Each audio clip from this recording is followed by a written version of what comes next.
It's a gorgeous mid-July evening here at Garden Crossings, and tonight we're going to take a walk through the gardens and take a look at what's blooming. So right now a lot of the panicle hydrangeas are coming into bloom and are looking gorgeous, so we're going to take a look at those.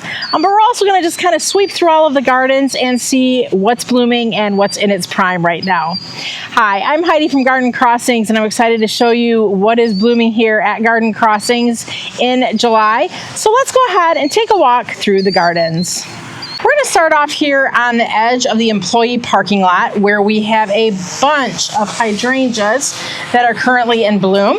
So this is a huge hedgerow that we planted. I think this is year 3 now, and there's 3 different varieties that we did. We did groupings of about 2 or 3 and just kind of alternated that through this about a 50 or so, maybe 100-foot hedge.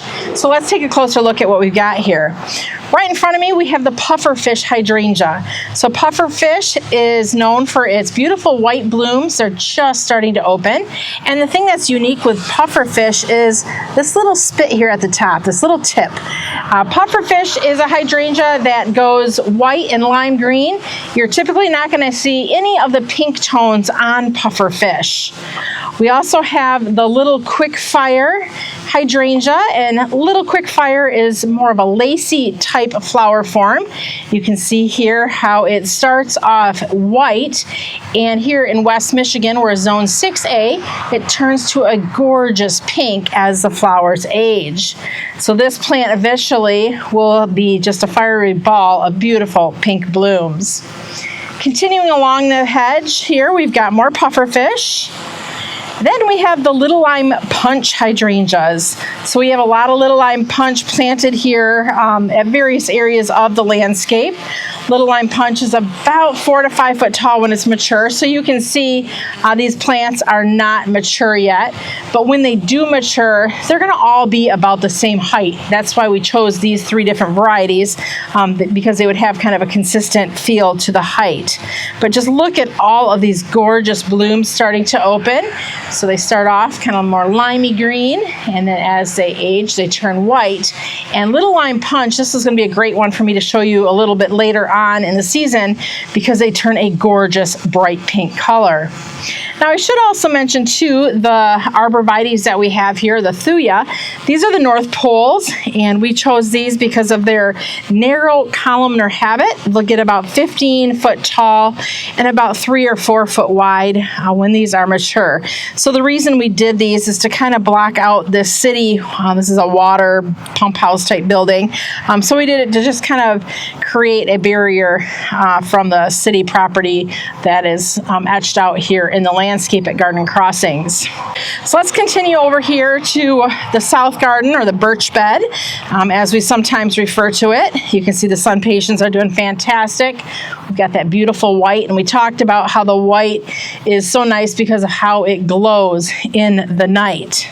Along the split rail fence, we have the Sunpatiens. This is more of a neon pink. And then we've got some lavender, and then we also have the unplugged salvia.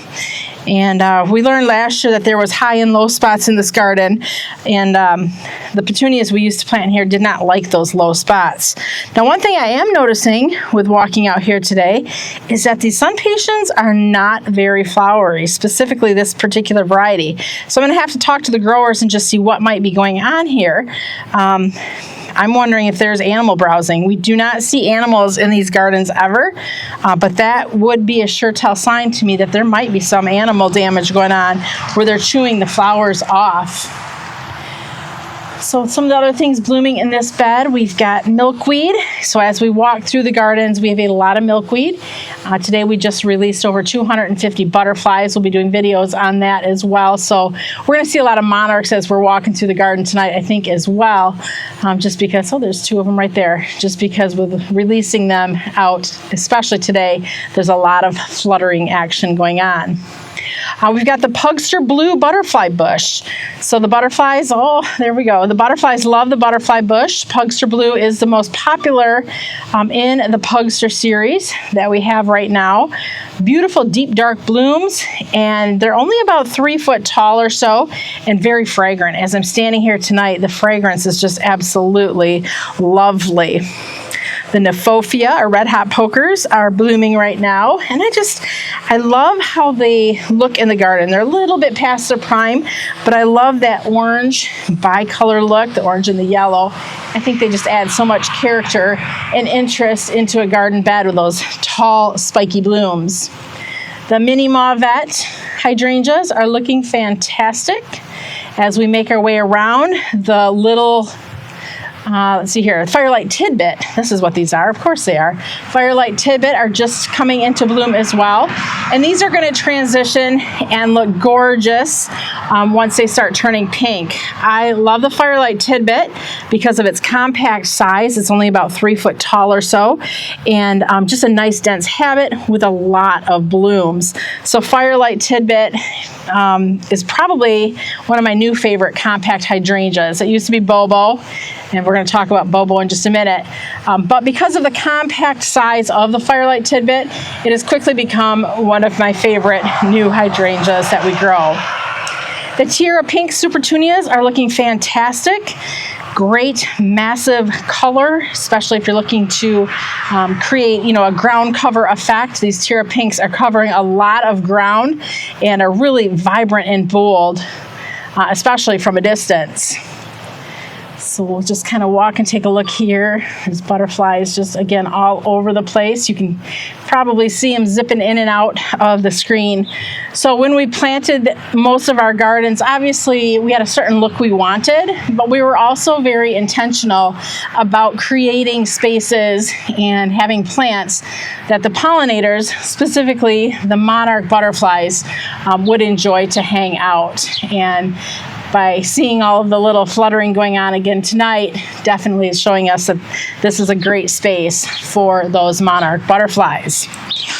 All right, we're going to try to get a lot done tonight, so this might be a little bit longer video. So I'm hoping that you have a little time and want to just sit back, relax, and enjoy the tour because there's a lot to cover, especially this time of year when everything is in its prime. In the middle of our parking lot here, you'll see there are the Bobo hydrangeas, and they are just starting to come into bloom. And we have them planted with the Supertunia Mini Vista Hot Pink. So I love that pink and white contrast. And then in the center, we have the Salvia Unplugged So Blue.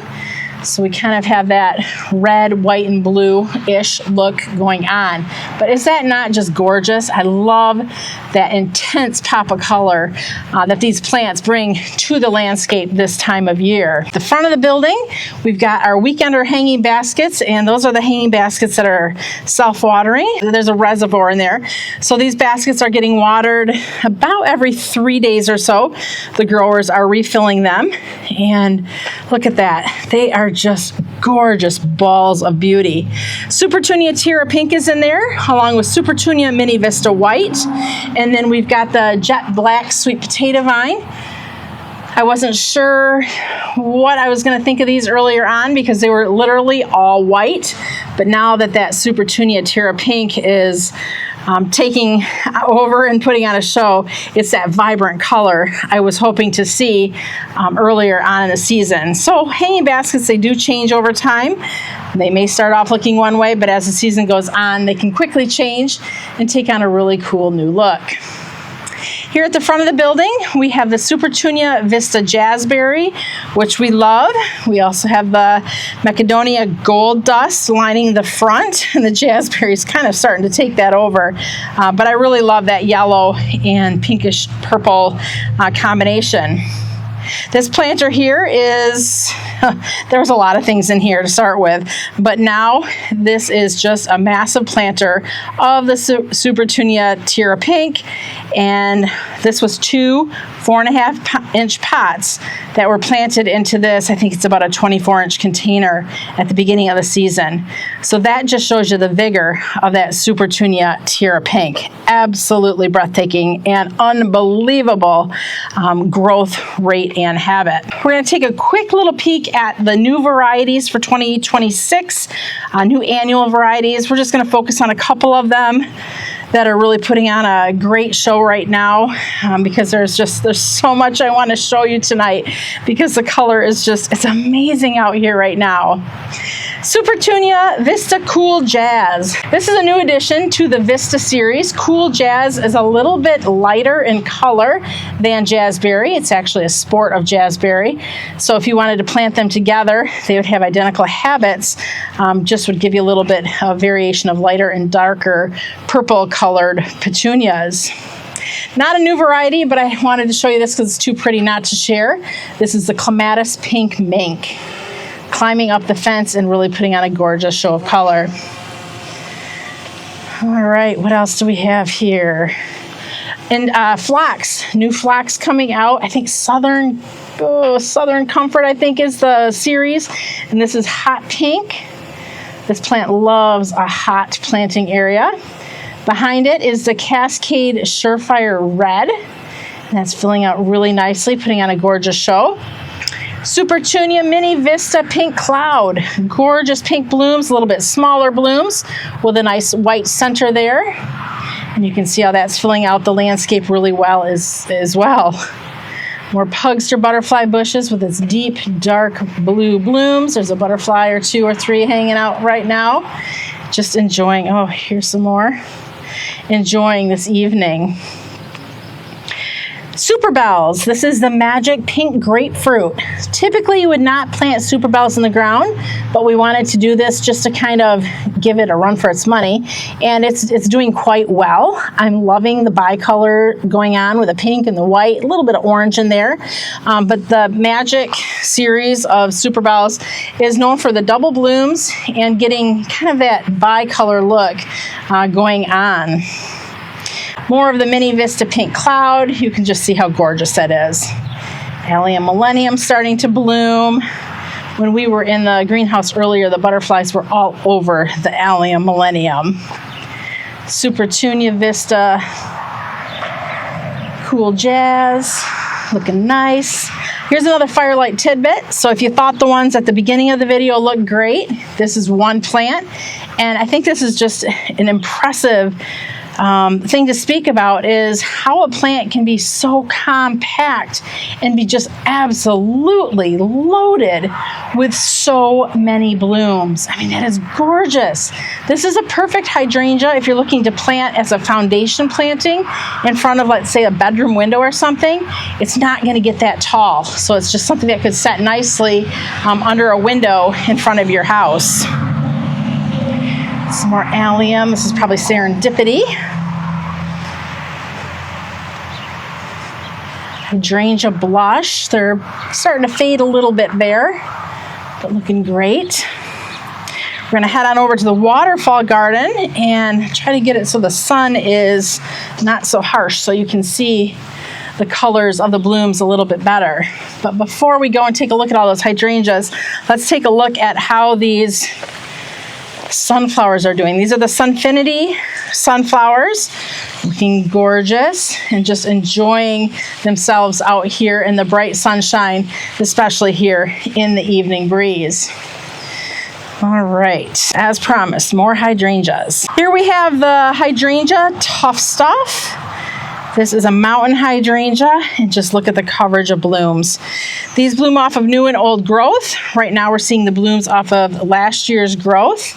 The Tough Stuff series are typically known for more of their lace cap flowers, which we're seeing here, and just absolutely covering this plant with blooms.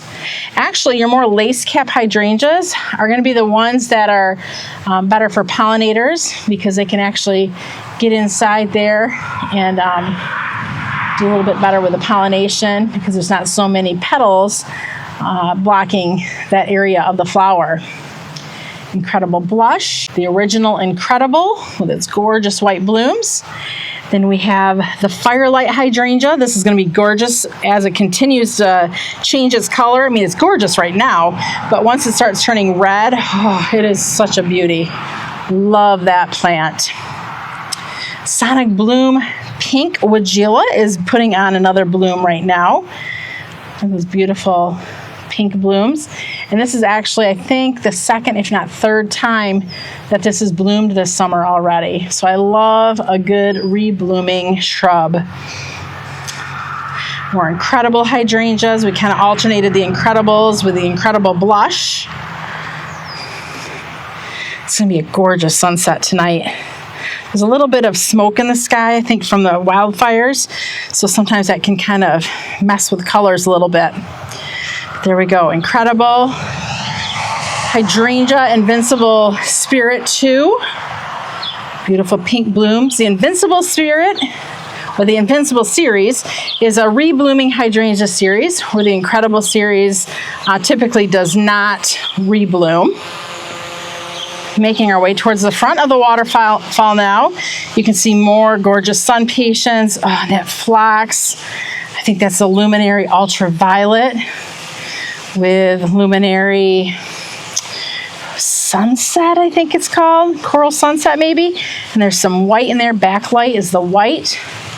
So they're looking fantastic. And there's the gorgeous sunflowers here in the waterfall garden. We've got Carter out here right now, and he's helping to get a little bit of drone footage. But yeah, this waterfall garden, I think, I was telling him, I'm like, I want a view from above because there's just so much gorgeous color going on right now, especially with all of these hydrangeas in their absolute prime. 55-mile-an-hour garden is looking pretty good too. So we actually come out with an injector that we hook up to our fertilizer about every 3 or 4 weeks or so. We try to get out more often than that, but that seems to be kind of what fits into the schedule. And we inject through the injector and the sprinkler fertilizer on all of our Supertunias.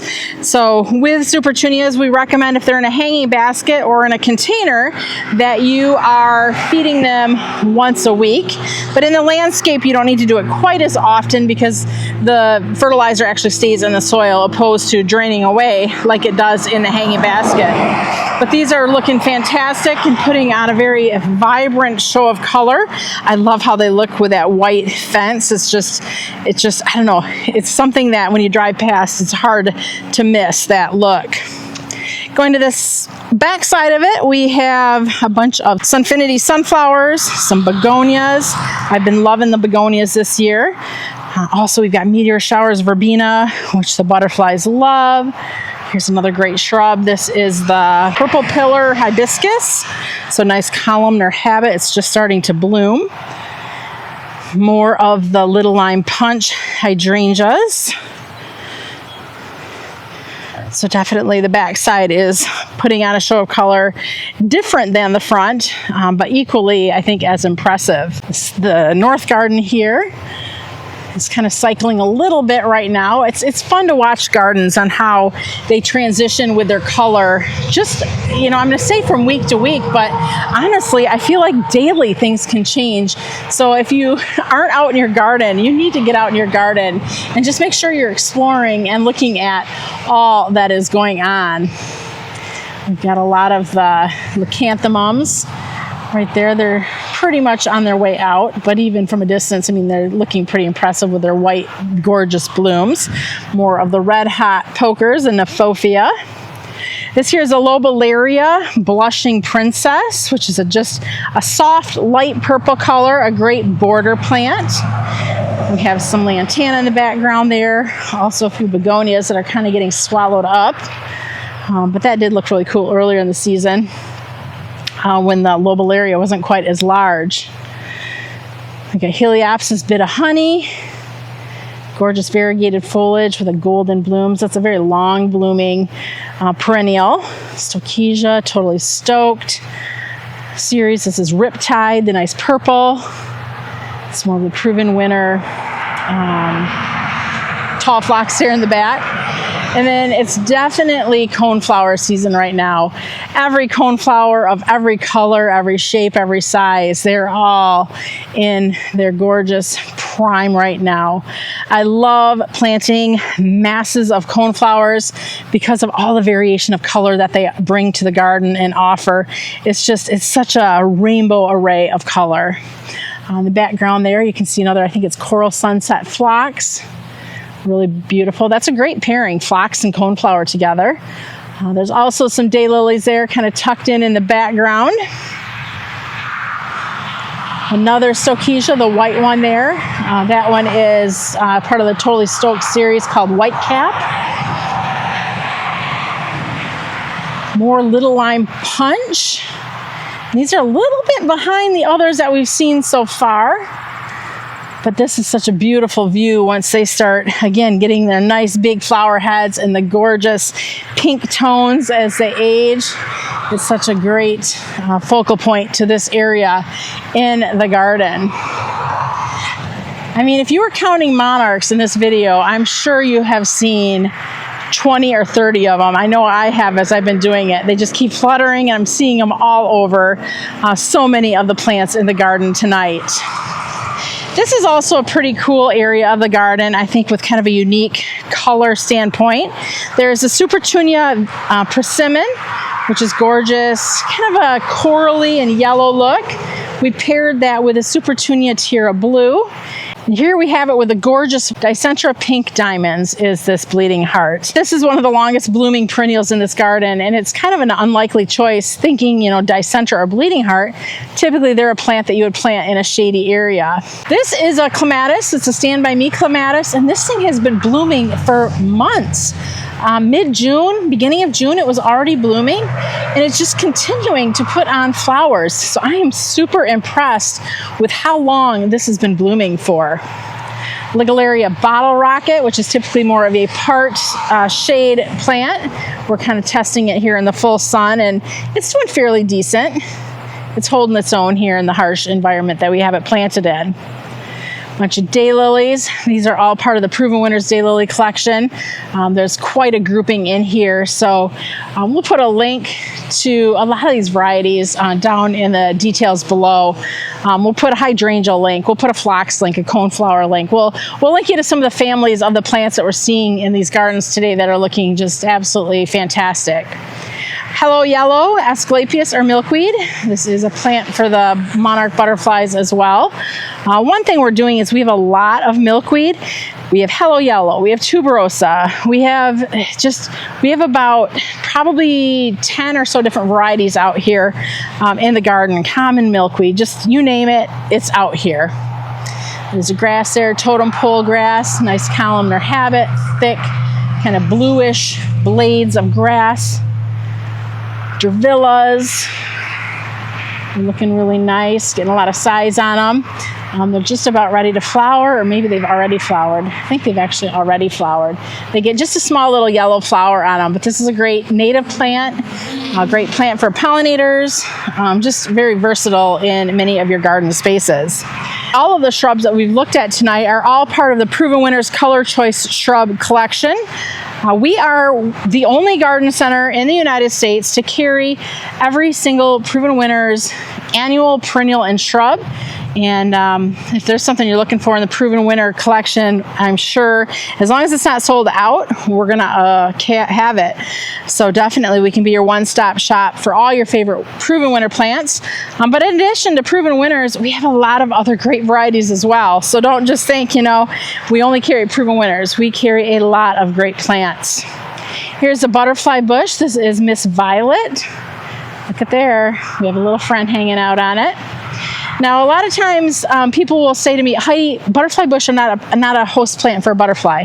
They're not. They're not a host plant for a butterfly, but they are a great plant that the butterflies like to go to and get their nectar sources from. But it's the Asclepias or the milkweed that especially the monarch butterfly need to do their life cycle. Here we've got Miss Molly, gorgeous deep burgundy pink. It's nice. New allium from Proven Winners, Blue Bubbles. Here we've got Miss Pearl, very small right now. I think this one's actually been discontinued. For us here, all of our butterfly bush die back to the ground because we're a zone 6A. Sometimes it can be iffy if a butterfly bush will come back of the old growth or on the new growth. But for us, most of them do come back off of, or come back from the base of the plant. All right, so much to look at tonight. It's a gorgeous night. Bobblehead. I think I said blue bubbly earlier for the allium. I misspoke myself. It's actually bobblehead. Bobblehead is a lighter purple than serendipity, bigger flowers, and blooms just slightly earlier. Panicum Cheyenne skygrass. I don't typically talk a lot about grasses in this garden, but they're putting on kind of a pretty show right now. More allium. It's allium season, obviously. Daylilies looking fantastic. We've got Russian sage there. Great drought tolerant plant. I love sage from a distance because it's very, especially this particular one because it's got such thick flowers on it. You can really see it from a distance. It's a great plant to plant in mass. We've got a hardy hibiscus blooming up here. Let's see it. This is Angel Eyes. Beautiful, crisp, clean white with that center there. And then you can see how it kind of bleeds out. One thing I want to say, hibiscus are known for Japanese beetles. So if you have any of these little guys on your plant, let's try to get it focused in here, that it can be one problem if you have Japanese beetles in your area, that they do kind of affect this plant. What happens is it creates this polka dotty chewing look. Makes it look really lacy looking. Not a good attribute to have. So even though the foliage can get a little funky looking, the flowers still usually look pretty good, so we just kind of leave it as such because we don't do any sprays out in the garden, because obviously our goal for this garden is for it to be a pollinator garden, so we don't want to do anything that's going to adversely harm any pollinators that come to visit this space. There's some more of that pink mint clematis. Not only was it great up by the fence, you can see it looking fantastic here out in the landscape as well. Lemon squeeze grass. I love that lime green foliage. It kind of sets it apart. And look at the sun shining through. Doesn't that just create just kind of a cool look? Loving that out in the gardens tonight. Thank you for walking through the gardens with me tonight. I know there was a lot to see, and I get so excited and sharing it all with you that sometimes it's so hard to know where to start and where to end. So we went and saw it all. If you have any questions or comments, please feel free to leave them below. And if there was any plants that you saw in today's video that you think I need to have in my garden, you can head to our website, gardencrossings.com, and we can ship them directly to your door. Or you can head to our garden center located here in Zeeland, Michigan, and shop for all of your favorite plants while checking out all of these beautiful gardens. Thanks for watching. I'm Heidi from Garden Crossings.